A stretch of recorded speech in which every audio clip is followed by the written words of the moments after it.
Look at the puppies. We're recording in a park and there are puppies. And these people are probably wondering, what in the world are they doing? Oh well. Let them wonder. They're big chocolate labs. Mm-hmm. Love labs. You gonna do my intro this time? No. Do my intro. I don't know it. You did it earlier.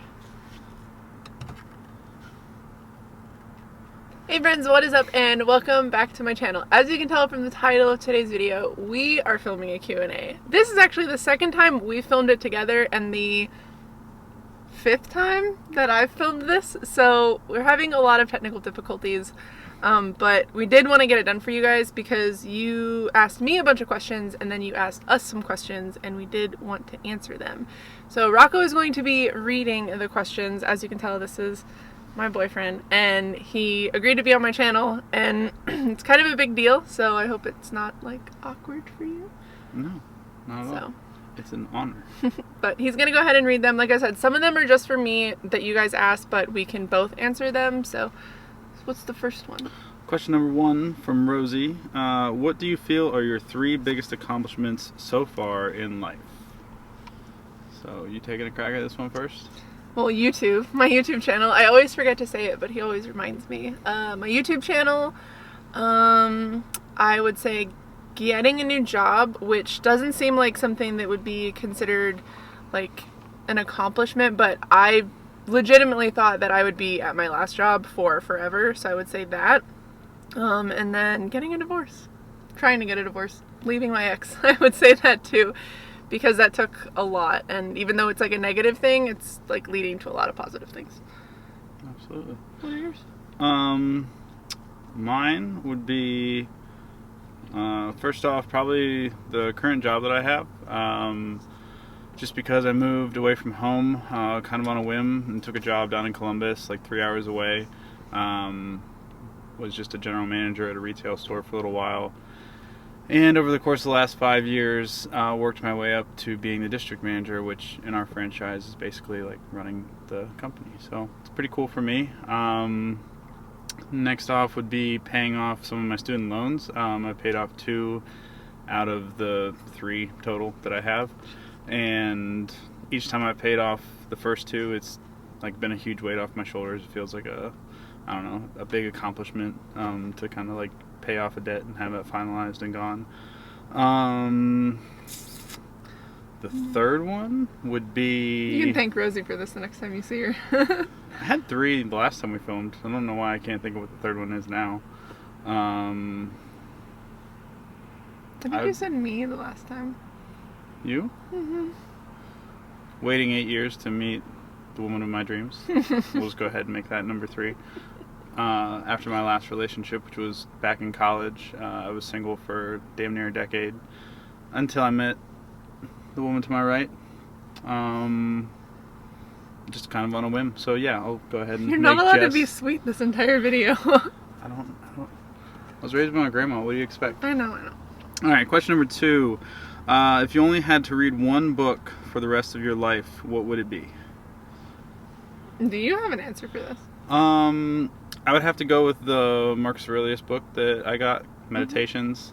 Before I ever met Jess, like these were things I used to read just kind of on Google. Just his quotes and his meditations are my style. It's I can't think of the word right now. They're essays. They're essays, but just the type of like philosophy that it is. It's escaping me at the moment, but it's just it's just my style. Helps me kind of ground myself if I'm having a bad day or just my mind's spinning out of control. And I've always went back and read them, and the first time Jess took me to the book loft here in Columbus, I found like a hardcover book of meditations, and every now and then I'll just kind of flip through and read a little passage here and there. So that would probably be mine. Mine would be Harry Potter. Of course. Next question. It's from Bunny. What was your last ridiculous purchase? So my answer to this would definitely be last weekend. Jess and I tracked down some Girl Scouts, and between myself, herself, and a small order from her roommate, we bought $60 worth of Girl Scout cookies, and almost all of them are gone. So I still have like a sleeve of Thin Mints. Yeah, I'm doing pretty well. I still have like 2. You have eaten so many of mine. That's your fault. I know you bought them, but still.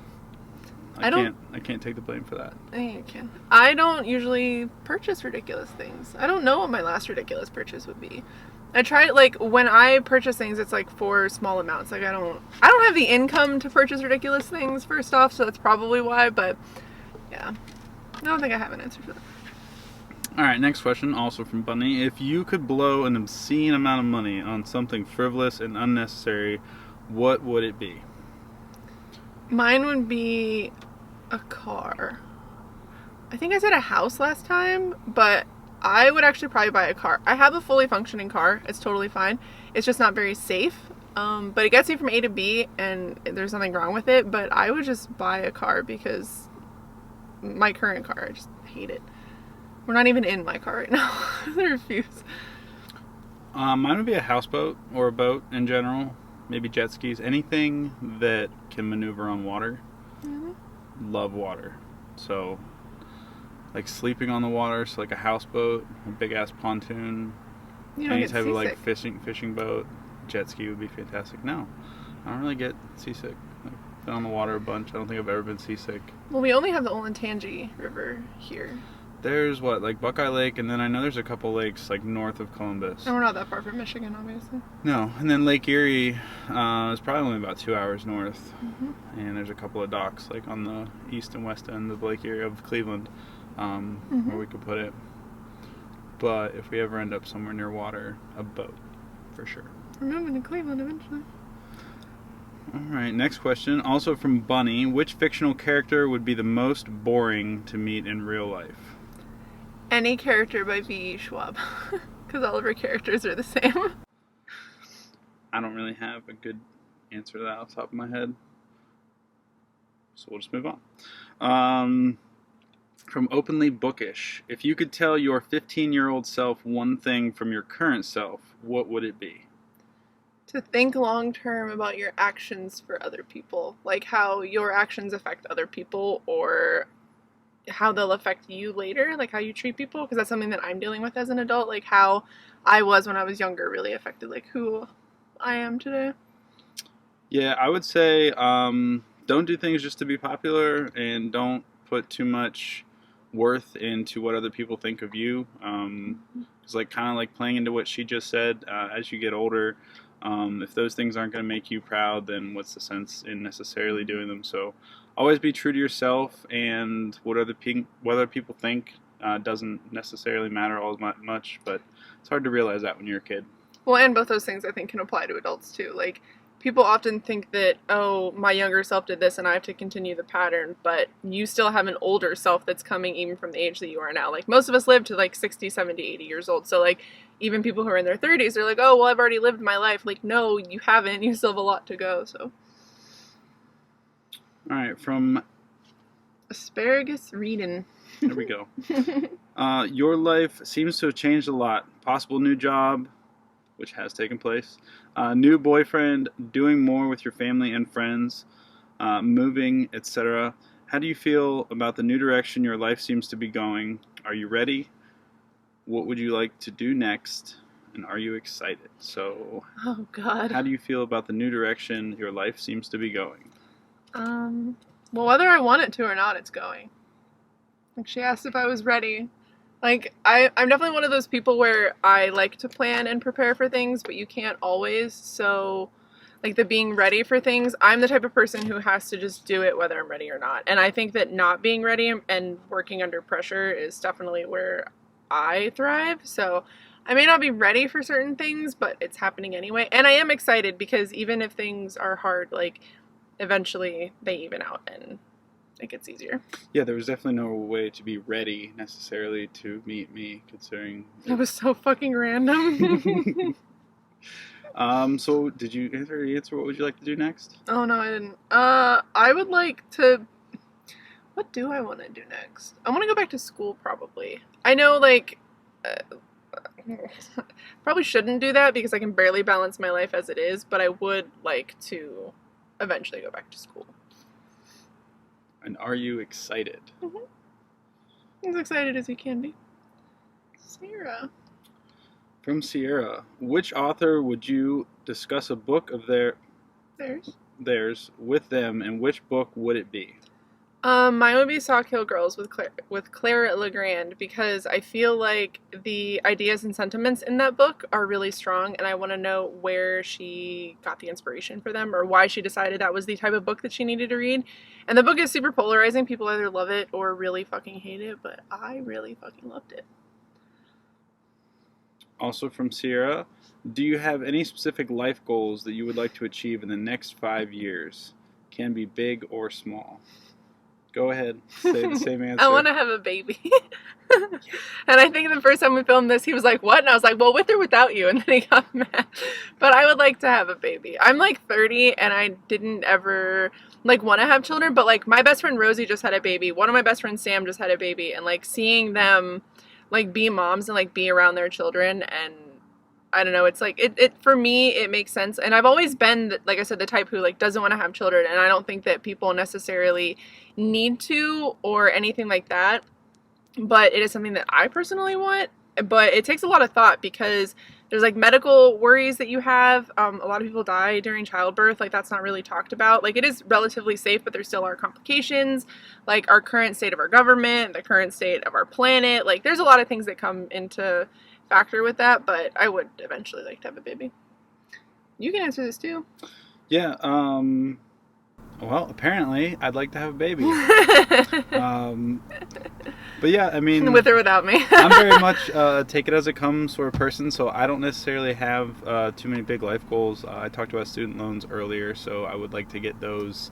Mm-hmm. I don't know if I can get them all paid off in the next 5 years. It's kind of more like a 10-year plan, but definitely focused on getting out of debt entirely, so that that's not kind of controlling my decision making on what I can do with finances. That plays a big part into kind of like getting a house, buying a car, all those sorts of things. It's just accumulating more and more debt. So freeing myself of that is definitely one thing that I focus on quite a bit.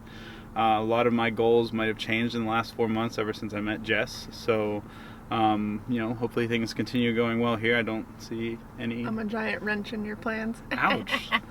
A good wrench. Wrenches don't have to be bad. Yeah, wrenches can be a good thing. They fix a lot of things. So, you never know. Maybe getting married, maybe having a baby. We'll see. Moving out of Columbus would probably be one of those things. I've always wanted to get out of Ohio.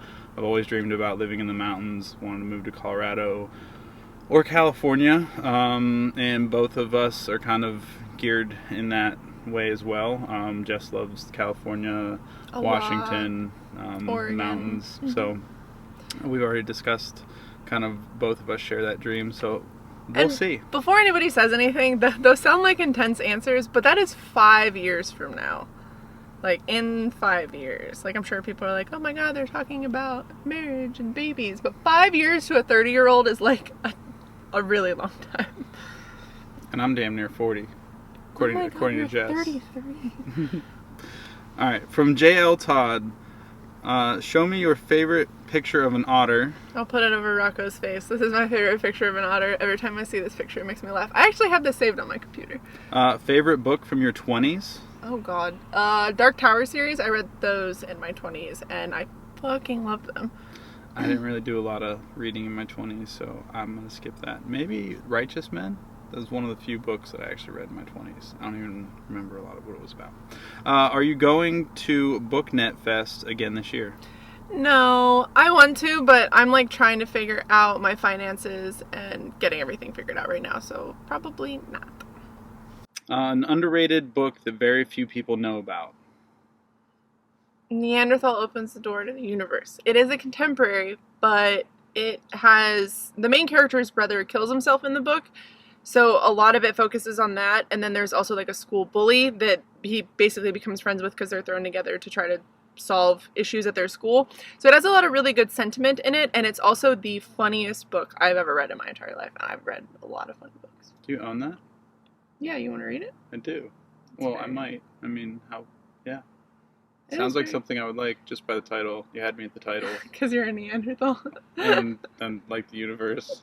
But then also, I mean... You're like, no, the universe. And I'm like, you're a Neanderthal. Well, just the whole, like, brother commits suicide sort of thing. And then school bullies. I got bullied a lot when I was a kid, so... Yeah. Lines up with something. The main character is this, like, 400-pound, super tall dude.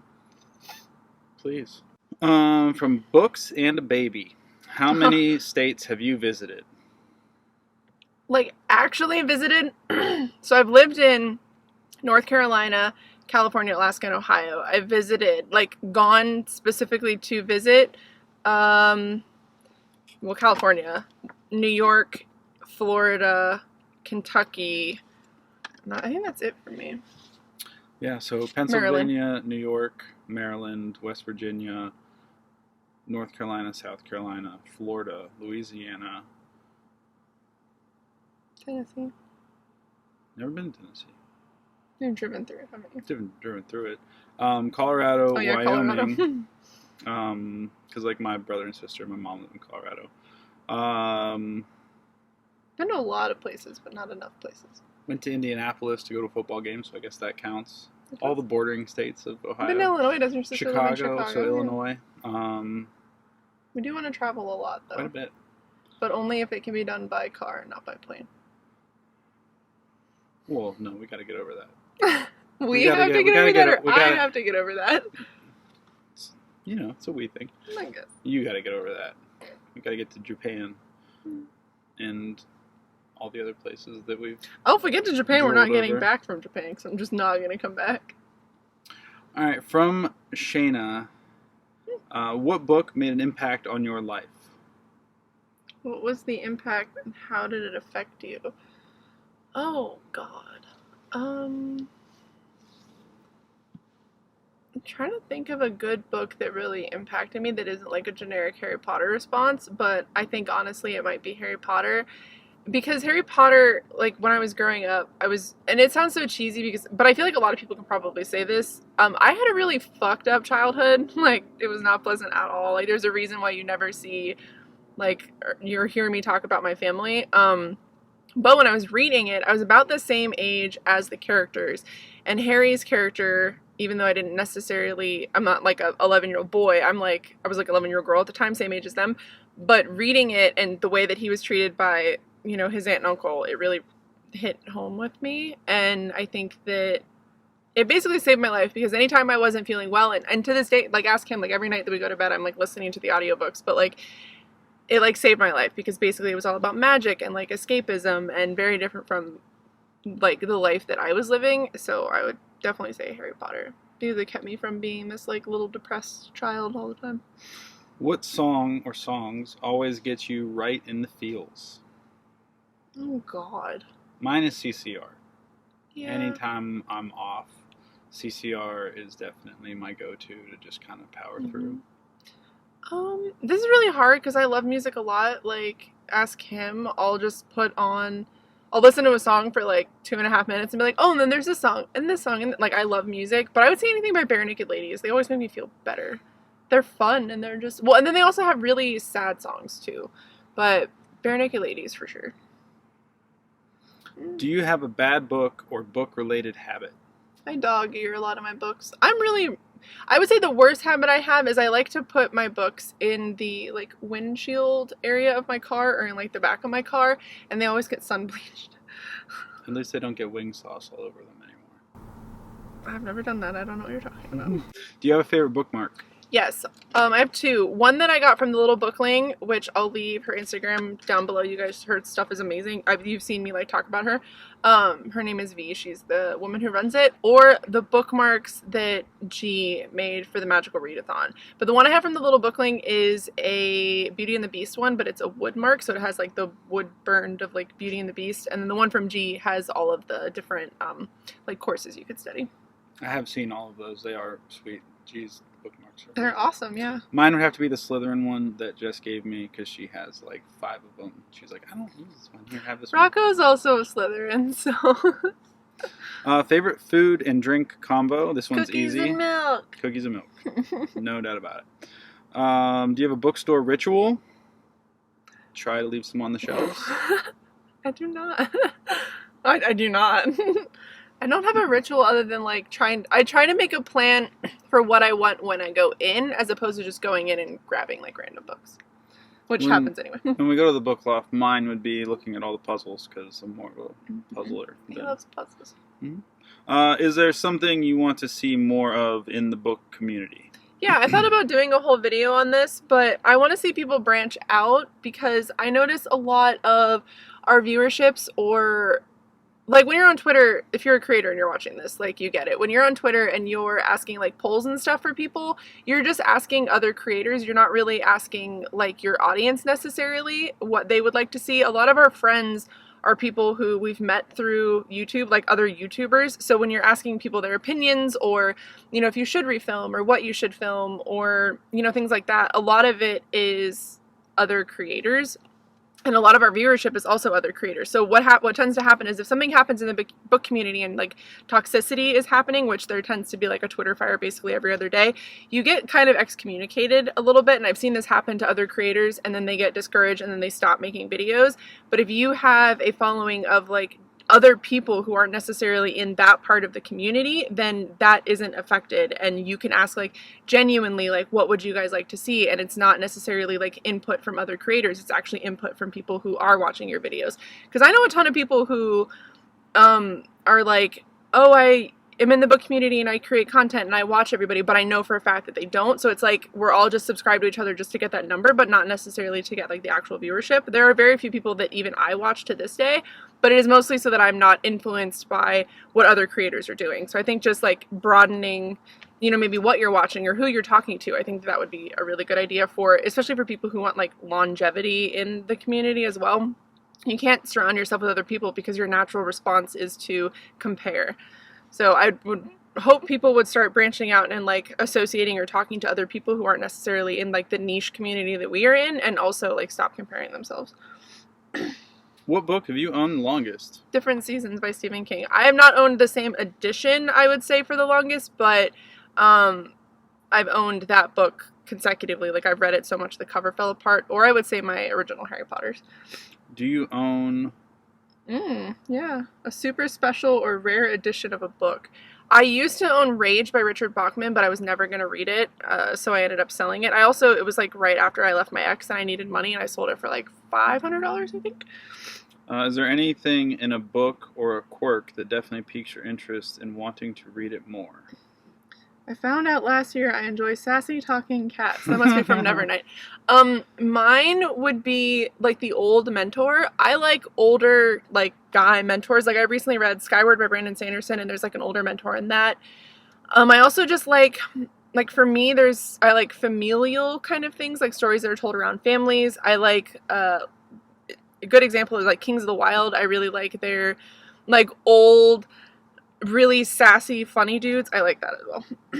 Authors you'd want to have dinner with? Oh, God. J.K. Rowling, so I could punch her in the face. Because, God, she's pissing me off recently. I would say Stephen King, even though he's having some drama, because I want to ask him how he's able to write about what he writes about without being super affected by it. How many books is too many books? Is there too many books? I think as long as you can financially afford it, which even then you can go to the library, but I guess you're not technically owning those books. But as long as you can financially afford it and you're not like digging yourself like a hole of debt, and if you have somewhere to put them, like if you have storage for them, or I don't know, like I think in the last time we recorded this, you were like, there isn't really, as long as you have space for it. As long as you have space for it, and as long as they're not just like decorative to make you look like you're a reader. And that's not to say like, yeah. I have a ton of books that I haven't read yet, but I have the intent to read them, and I'm constantly unhauling books to bring in, like if I want to bring in new books, I make sure I have room for them. And like there are some books that I know eventually I'm going to want to read that I do own, but like my TBR, my actual physical TBR is like less than 100 books right now. So these are all in. Just in order? Mm-hmm. Which physical features do you appreciate about each other? What did I say last time we said this? Your beard and your hands. Did we answer these ones before? No, you and I answered that. Mm-hmm. I think these were ones that you said. I didn't get to. We didn't get to. Yeah, I would say his beard and his hands and how tall he is. Because Yeah. I'm a tall, big girl, and Rocco is a taller, bigger dude. Yeah, I would just say like Jess's overall stature. Like I like the fact that she's tall, and I don't have to bend down like crazy to kiss her. That's always been kind of annoying in the past. But I love her smile, and obviously everybody always says like, "Oh, your eyes," but I don't know, her eyes. But my eyes. And her hair. Love her hair. Each of you complete the phrase, "I love you because." I'll let you go first. I love you because from the moment we started talking, everything's just been kind of very free and open. A lot of confidence, like in the way that we answer things with each other. A lot of the stuff that we talk about is just very off the cuff and straightforward, nonchalant. I kind of made it a point to like basically just bare my soul, and Jess seemed to do the same. So literally from like the first night we were texting back and forth, we were kind of telling each other things that like normally You wait. Yeah, that you wait for Till they like you before you're like, by the way, look at all my baggage. Yeah, whereas I took the opposite approach with like, well, if I'm gonna make her run, it might as well be now. Yeah. So Just made me run in the other direction. I love you because I can be 1000% myself. Like when I do dumb stuff, or if I like something that might be weird, or like the music that I listen to, like you don't, like if I tell you something, like, or even like how I used to be, because I used to be a little hellion, if I tell you anything like that, like you never judge me. He's the most open-minded person on the planet. Like literally the most open-minded person on the planet. don't put that weight on me. No, it's true though. She's also very supportive of everything I do, including work. So It's because you're naturally just great at everything. So Oh God, stop. no pressure. Favorite TV show doesn't have to be on the air currently. Top Gear, the original one, like the British one, because it was amazing. You said Game of Thrones last I time. said Game of Thrones last night.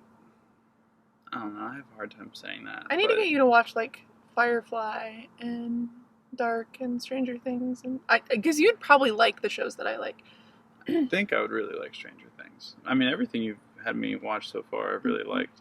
I'm sure that there's. I'm not good with favorites. I don't. Cosmos. Really, I don't. Cosmos, yeah. I cannot wait for season. Season 2 is out. Yeah, anything nature related, planet Space. related, universe, or like old school, like I don't know what to call them, like documentaries, but not necessarily, but like Egyptian culture, things like that. Like I absolutely love them. So they're not really dramas or comedies or anything like that. Favorite movie? For me, it's almost anything by Tim Burton. All my favorite movies have been Tim Burton movies. I would probably say Edward Scissorhands or Big Fish are Oh my god, like Big Fish is so two of my absolute favorite movies. The movie I've watched the most is easily Gladiator, which kind of plays into the whole. Just leave Nightmare Before Christmas out like that. Well, that's yours to say. What? You can't. You can also say Nightmare Before Christmas. Nightmare Before Christmas or the third Ninja Turtles movie. Oh, good choice. Which we should actually go and try to track that down tonight, because it's the one that I don't have and I'm very upset about it. We could do that. What do you think of each other's taste in music? You didn't finish Bunny's question. Oh, shit. We can answer Sorry. that one and then we'll go back to Bunny's. Dream pet. You're going to skip it. Dream pet. Okay, so we struggled with this last time. Dream pet that is fictional or that you don't normally own. What would yours be? Penguin. Penguin. What would mine be? You should know this. A llama? Hedgehog. Oh, a hedgehog, duh. Come on. Although I guess you can own hedgehogs now. You'd also probably want a llama. I don't know, they spit a lot. True. You're already messy enough. I don't also need an animal that spits all over everything. There we go. Pet that I could own would be an English Bulldog Mastiff mix, which has been thrown into our lives twice in one day last week, which only makes me realize that we desperately need to go back and buy that dog. And one, the woman described as having a Harry Potter lightning bolt on its neck. It was beautiful. So, had to somehow get out of there. Date, you'll both be visiting me in Louisiana, from Bunny, of course. I hope this... Well, in fall we're going to go to Salem, right? Yeah. Go back to my Hopefully before that. As soon as we can both get like a week or close to a week off of work at the same time. Well, you said if we fly, it doesn't have to be that long. True. You gonna fly? You would fly to see Bunny. We'll get her on a plane. Alright. From Zachary Ryan. What do you think of each other's taste in music? We like both of our music. We have very similar tastes. Mm-hmm. Mostly it's just because I listen to everything and he's super open-minded, so even if he doesn't listen to it, he's gonna listen to it. I think we naturally have a lot of the same likes. We won't go as far into this as we did yesterday, but he hates Drake and I love Drake.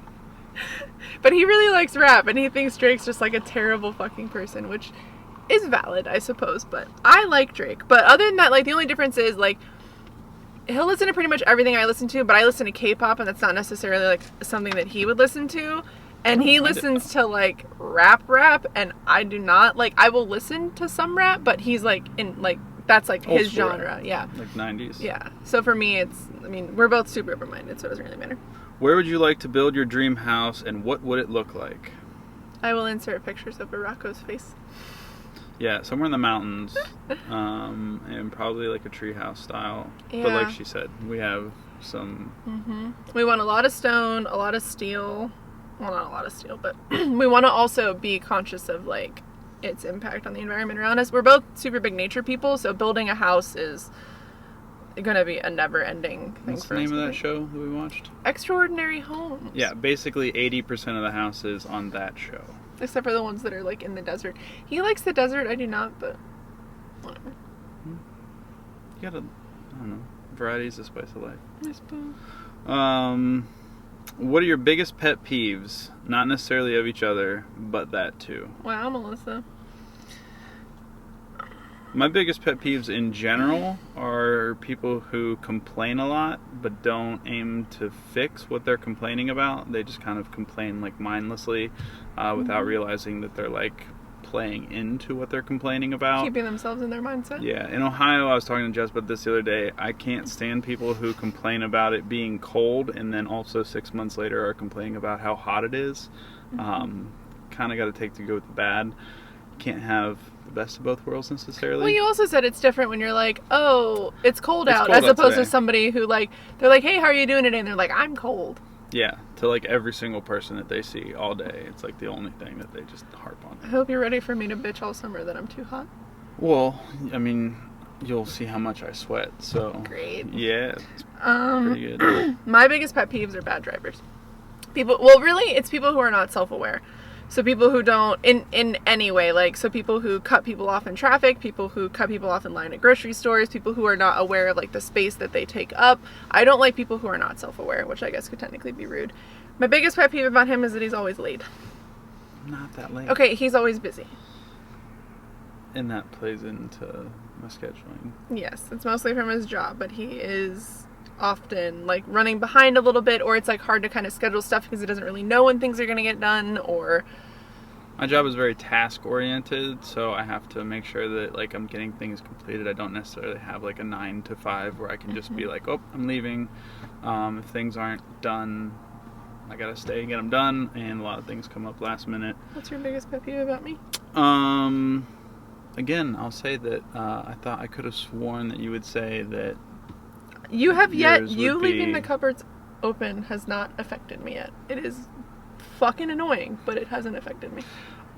Jess has a bad habit of not putting things away or putting things back where they kind of belong or where they came from. Especially when we're, like, cooking.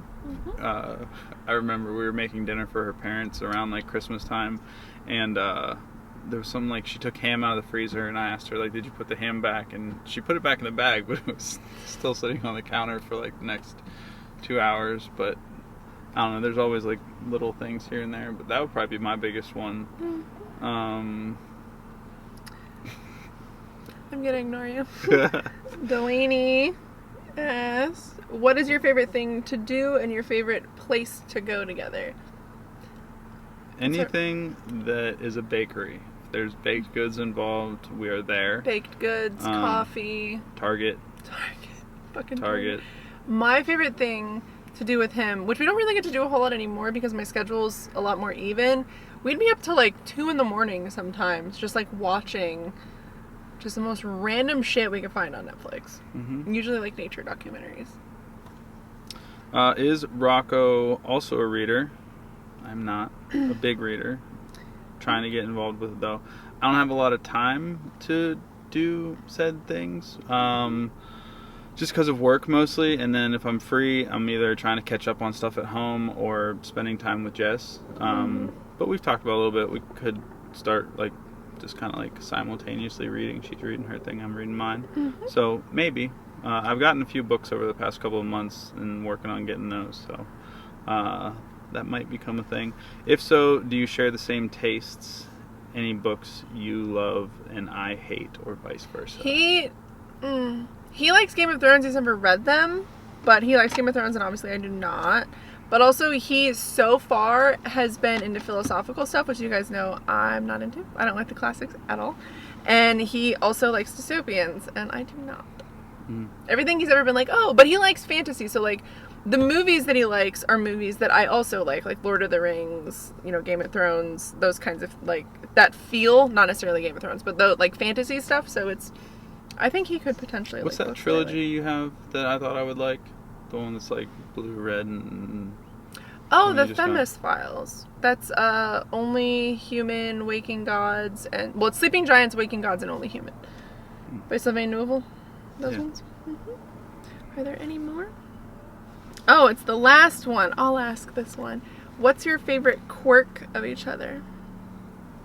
So when Jess sees something or someone does something that makes her happy, or she gets something that makes her happy, she has this little like shimmy. And that's definitely my favorite quirk about her. Mine would be that you giggle about everything. Like literally everything. He could be mad and he'd giggle. He could be happy and he'll giggle. He could be sad. I could be dying and he would giggle. I don't know about all that. You just giggle. I did. You giggle at everything.